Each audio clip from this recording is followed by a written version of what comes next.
Bora, pessoal. Nós estamos chegando ao final dos conteúdos, né, ou das explicações a respeito da Segunda Guerra Mundial.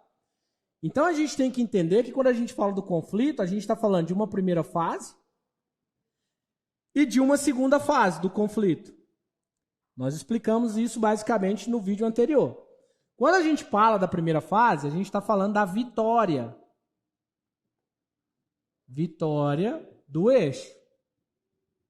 Ou seja, o eixo está vencendo. Quando a gente fala da segunda fase, nós estamos falando da vitória dos aliados. O eixo venceu até 1942. A partir de 42 em diante, nós temos a vitória dos aliados, tá? É a partir de 1942 que nós vamos ter as conferências, né? A primeira delas, a famosa Conferência de Teherã. Olha que doideira, gente. Presta atenção nas minhas falas, por favor, tá? Nessa época, em 1942, a Conferência de Teherã, Teherã é no Irã. Saca só. A Conferência de Teherã reuniu o Churchill, reuniu o Roosevelt e reuniu Stalin. Quem estava dominando a política econômica do Irã à época? O Roosevelt, os norte-americanos. Foi quando eles começaram a introduzir o Reza Pahlavi lá no Irã. Lá no momento de atualidades, né? A gente pode falar um pouco sobre isso. Mas eles vão introduzir aqui o Reza Pahlavi. Lá na lógica do Irã. Os caras são um fenômeno, né? E aí você está se reunindo no Irã para falar do fim da Segunda Guerra Mundial. É na Conferência de Teherã que eles programam o famoso Dia D. Você já deve ter visto alguma coisa disso aí em questões, né? O Dia D é o famoso desembarque da Normandia, né? Quando eles vão definir aí os conflitos da Segunda Guerra Mundial. O desembarque da Normandia, na verdade, junto com a Batalha de Stalingrado lá, né? Que coloca tentativas, né? Ou que coloca pressão sobre o Hitler, é considerado inclusive a primeira derrota do Hitler, vai fazer com que o Hitler recue bastante, né? Nesse período nós temos duas tentativas de morte do Hitler. A própria Operação Valkyria, né, foi criada para matar o Hitler, não deu certo. Hitler descobriu e matou aqueles que queriam. Houve uma outra vez que eles colocaram uma bomba numa choperia, numa cervejaria para destruir o Hitler e não conseguiram matar o Hitler. Na verdade, a Operação Valkyria tinha comandantes do alto escalão alemão querendo se entregar e o Hitler não queria se entregar. E aí eles tinham programado a Operação Valkyria, mas deu tudo errado. Depois nós temos a segunda conferência, que é a Conferência de Yalta. De novo a Conferência dos Três Grandes, né? A Conferência de Yalta, ela vai definir algumas localidades, e aqui a União Soviética já bate o pé. Ela tinha o objetivo das definições, né? Ou definição das áreas de influência.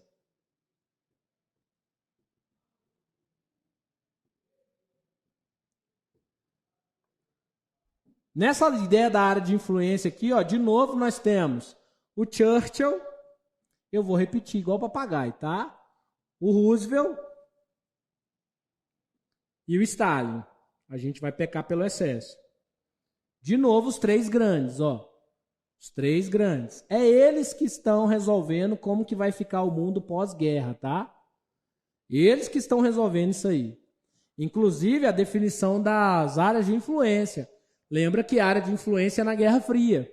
Mas é aqui, ó, nessa Conferência de Yalta, que o Stalin deixa claro a sua lógica pela região balcânica. A região dos Balcãs, né? Por que a região balcânica é tão disputada? Se nós pudéssemos pegar aqui para fazer um mapa da região balcânica, vocês deveriam ou vocês vão lembrar de algumas coisas. A região balcânica, ou a região conhecida como a região dos Balcãs, é aonde foi fixado o antigo império, a antiga civilização grega, né? Se você pega ali a região balcânica, você tem aqui embaixo aqui, ó, o Mar Mediterrâneo, que é o que liga, né, o continente africano, o continente europeu, o Oriente Médio, essa lógica do Ocidente aqui, ó, principalmente região ibérica, né? E é ele que dá a saída aqui para o Oceano Atlântico. Então, o Mediterrâneo é onde acontece toda a lógica econômica e comercial. Aqui você tem o Mar Jônico. Aqui você tem o Mar Egeu. Beleza? Do Mar Egeu você atravessa aqui, ó, o Estreito de Dardanelos. Depois que você atravessa o Estreito de Dardanelos, você chega no Mar de Mármara. Depois que você chega no Mar de Mármara, você consegue atravessar o Estreito de Bósforo. Quando você chega no Estreito do Bósforo, você lembra da antiga Constantinopla, quando o Império Otomano tomou Constantinopla, né? E acabou tendo muito problema no mercado do Mediterrâneo e começou aí a expansão marítima, justamente porque o Estreito de Bósforo te leva para o Mar Morto, que é o mar mais próximo de onde? Da União das Repúblicas Socialistas Soviéticas, e por onde ela usava para manter relação comercial com todo o mundo ocidental aqui. Por isso que a Rússia faz muita questão da região balcânica, o famoso leste europeu, né? Como vocês quiserem. Então, todas essas condicionantes que eu acabei de colocar aqui no quadro de cabeça, vocês têm que lembrar. É uma região economicamente atrativa. Se você for lembrar aqui, é por aqui que atravessava-se grande parte da fortuna que vinha da Rota da Seda. O Mediterrâneo aqui ainda é hoje a grande travessia para essa relação econômica comercial com o mundo. Lembra? Vamos lembrar que daqui a pouco a gente tem a guerra do Canal de Suez. Se você pega o Mediterrâneo, né? Se você pega o Oriente ali, ó, aqui embaixo, aqui, ó, você tem o continente africano, aqui nesse pedacinho aqui você tem o Canal de Suez, mano. Que vai ser construído no ano de 1863. Lá na frente, Israel, Inglaterra e França vão detonar a Síria e o Egito, porque eles queriam fechar o Canal de Suez, que é um canal que dá para você sair direto do Mediterrâneo e cair no Oceano Índico. Por isso que esses caras lutam tanto por pedaço de terra aqui, nessa região considerada região balcânica, considerada leste europeu. E aí os três grandes estão discutindo. E a postura russa era muito incisiva. Nós queremos o leste europeu. É no leste europeu que vai ser criada a cortina de ferro, que é aquela cortina que se estabelece entre Ocidente e Oriente para determinar os futuros da Guerra Fria. Tranquilo? Não é só isso, lógico que tem mais. Aí nós vamos para a terceira e última conferência dos três grandes. Eu nem precisava de apagar, né? E essa conferência aqui, com certeza, a principal delas. A Conferência de Potsdam. Gente, essa conferência aqui é doida demais, tá? Dá pra gente tirar, por exemplo, mais ou menos 5 milhões de questões da Conferência de Potsdam. Por que, Anderson? Porque a Conferência de Potsdam é, de novo, uma conferência dos três grandes. Então, você tem que ter sempre isso em mente. Quem são os grandes, Anderson? Em países, Estados Unidos, Inglaterra e União Soviética. Normalmente vem o nome dos representantes, né? Aqui nós temos o Truman já. Aqui nós temos o Clement Attlee.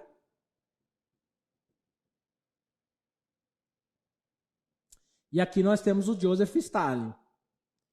Então nós temos esses caras aí, ó, dominando tudo. Os três grandes, tá? Os três grandes serão aqueles que vão gerar a Guerra Fria. Só que aí na Guerra Fria a gente tem que tomar cuidado, né? Porque aqui, ó, você divide os blocos, ó. Aqui em cima o capitalismo, ficou incoerente, né? Porque eu colori de vermelho. Mas aqui seria o capitalismo. E a parte da União Soviética é o socialismo. E a União Soviética aqui, ó, o socialismo. A briga da Guerra Fria, que vai acontecer depois da Conferência de Potsdam. Por que vai acontecer? Porque na Conferência de Potsdam você resolve todas as questões geográficas. Por exemplo, é na Conferência de Potsdam que você libera a questão da Palestina,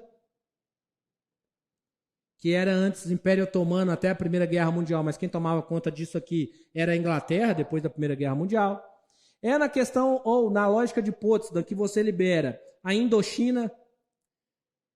A Indochina vai virar, né, o Vietnã, o Laos e o Camboja. E isso foi feito através da Conferência de Genebra, depois da Conferência de Potsdam, mas aqui já falava que a Palestina, que o Vietnã, né, o Laos e o Camboja seriam independentes. É na Conferência de Potsdam que você determina a divisão da Alemanha.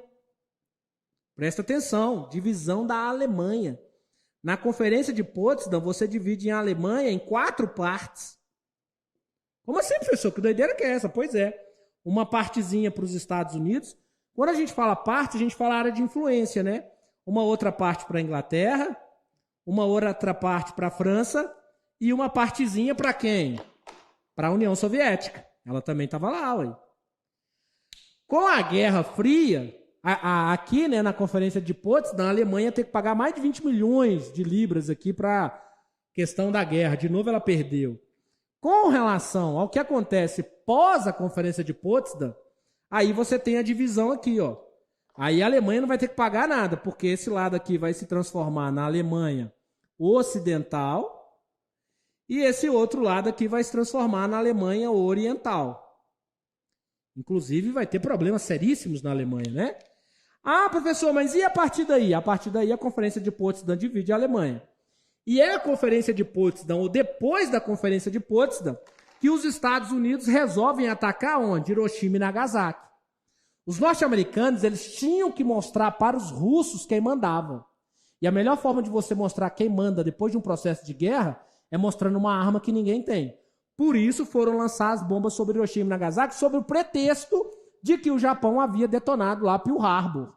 Só que, para depois de agosto de 1945, não era necessário tamanha força. Foi uma força considerada por todos os críticos da guerra excessiva. Você não precisava castigar o Japão do jeito que o foi. Mas também tem outra condicionante. De todos os países que participavam da guerra, se você for pensar, aquele que poderia competir tecnológica e industrialmente com os Estados Unidos era o Japão. Porque apesar de estar na guerra, a sua integridade física era mantida. Então, quando você joga ali Hiroshima e Nagasaki, né, as bombas atômicas, as ogivas, você destrói a possibilidade de um Japão se tornar mais forte. Muito antes, pelo contrário, você depois vai dar dinheiro emprestado para o Japão se reconstruir. Que foi a história do Japão, né? Depois da Segunda Guerra Mundial, quem forneceu muita grana para o Japão reconstruir foi os Estados Unidos. Assim como ele fez com todos os tigres asiáticos do leste lá, né? Ou os tigres asiáticos lá da Ásia, na verdade. Quando você começa a criar Taiwan, Singapura, Malásia, né? Hong Kong, aí vocês vão ver. E aí você consegue ter uma visão geográfica da coisa também, que é o mais importante. A Conferência de Potsdam, ela gerou todas essas divisões que o mundo observou pós-Segunda Guerra Mundial. O grande problema é que nós resolvemos a questão do absolutismo totalitário, né? Essa questão dos regimes totalitários que havia na Alemanha, que havia lá na Itália, que havia no Brasil, porque o Vargas vai cair, que havia lá no Japão, que havia na França, que havia em Portugal. Na França ainda nós teremos ainda muitos anos de franquismo, mas você determina. Importantíssimo a gente entender essa lógica dos três grandes aqui, até porque quando a gente pega a Conferência de Potsdam, que ela começa a tratar de assuntos menores como o Vietnã, a Coreia, né, a lógica de divisão da Coreia, que teria uma eleição para unificar as Coreias, a eleição foi para o Beleléu, fizeram lá o paralelo 38 para dividir Coreia do Norte e Coreia do Sul.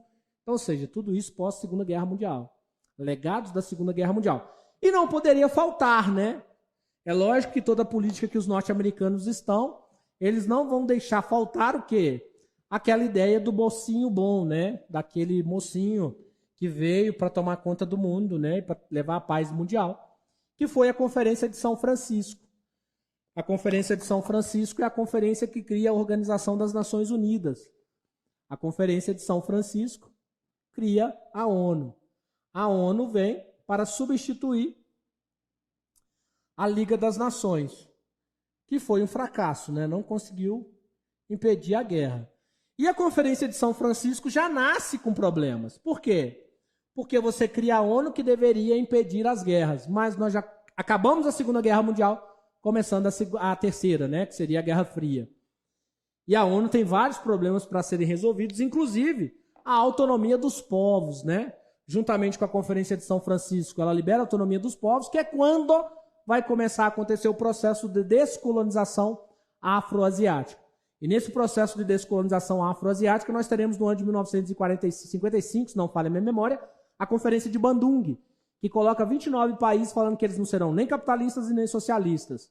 Eles serão independentes. Eles serão nações que seguirão seu próprio curso, seu próprio rumo na história. Principalmente os países africanos. E a Indonésia é o lugar escolhido aí, se não falha a minha memória, também para assinar a Conferência de Bandung. Pessoal, sobre esses assuntos, eu vou subir para vocês alguns vídeos extras que eu tenho aqui no Prolabore, para vocês darem uma viajada nessas atualidades aí. Vou aproveitar esse período de férias para subir esses vídeos aí, para vocês darem continuidade nesse assunto pós-Segunda Guerra Mundial, principalmente voltado para atualidades. Por quê? Eu volto aqui ainda para falar para vocês da Guerra Fria, mas do jeito que está nesses vídeos fica bem mais latente, fica bem mais interessante assim o assunto, tá bom? Até o próximo vídeo aí, se Deus quiser.